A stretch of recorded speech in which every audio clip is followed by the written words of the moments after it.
ఎన్నికల ముందల ఇంట్లో ఎంతమంది బిడ్డలుంటే అంతమంది బిడ్డలకు అమ్మఒడి ఇస్తా అన్నాడు. అది ఇవ్వలేదు. 45 సంవత్సరాల వయసు కలిగిన మహిళలకి ప్రతి నెల, ఎస్సీ ఎస్టీ బీసీ మైనారిటీ మహిళలకి ప్రతి నెల పెన్షన్ ఇస్తా అన్నాడు. అది కూడా ఇవ్వలేదు. అందుకే మీ కష్టాలు చూసి బాబు గారు సూపర్ 6 ప్రకటించారు. అది ప్రకటించిన దగ్గర నుంచి ఈ జగన్ కి జ్వరం పట్టుకుంది.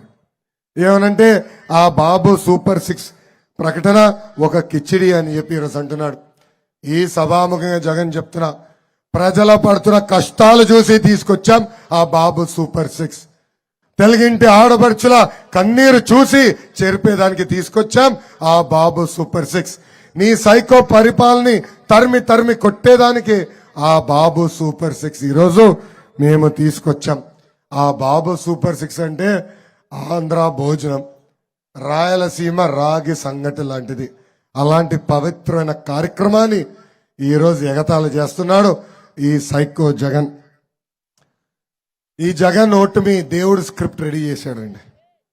పాపం వాళ్ళు పోటీ చేసేదానికి కూడా అభ్యర్థులు దొరకట్లా. మనం చూస్తున్నాం, ఎంపీలుగా పక్క జిల్లాలను తీసుకొచ్చి ట్రాన్స్ఫర్ చేసి ఎంపీలుగా నియమిస్తున్నారు. విశాఖపట్నం ఎంపీగా పక్క జిల్లా నుంచి ఒక తల్లిని తీసుకొచ్చాడు.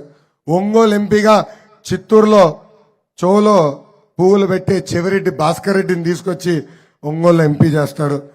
ఏకంగా నర్సరావుపేట ఎంపీకి బెట్టింగ్ స్టార్ అనిల్ యాదవ్ని నెల్లూరు ప్రజలు చీపో అంటే తీసుకొచ్చి ఇక్కడ నిలబెడతాడు. అదేవిధంగా గుంటూరు ఎంపీ అభ్యర్థిగా ఒక క్రికెటర్ని తీసుకొచ్చారు. బాగా తిప్పారు పాపం ఆయన్ని. దాని తర్వాత నాకెంత డబ్బులు ఇస్తామని అడిగాడు జగన్. ఆ దెబ్బకి ఆయన పారిపోయాడు. ఇంకా కర్నూలు ఎంపీగా సొంత మంత్రిని నిలబడమంటే నాకు వద్దురా బాబు అని ఆయన కూడా బాయ్ బాయ్ జగన్ అని చెప్పే పరిస్థితి. ఇంకా తిరుపతి ఎంపీగా వాళ్ళ సొంత ఎమ్మెల్యే ఆదిమూలం గారు నిలబడమంటే ఆయన కూడా నాకు వద్దు, ఈ ప్రభుత్వంలో నేను ఎంపీగా నిలబడితే నాకు డిపాజిట్ కూడా రాదని బాయ్ బాయ్ జగన్ చెప్పే పరిస్థితి. ఇంకా 175 నియోజకవర్గాల్లో 75 స్థానాల్లో అభ్యర్థులు లేక ఈ రోజు జగన్ ఇబ్బంది పడే పరిస్థితి ప్రజలందరూ చూస్తున్నారు.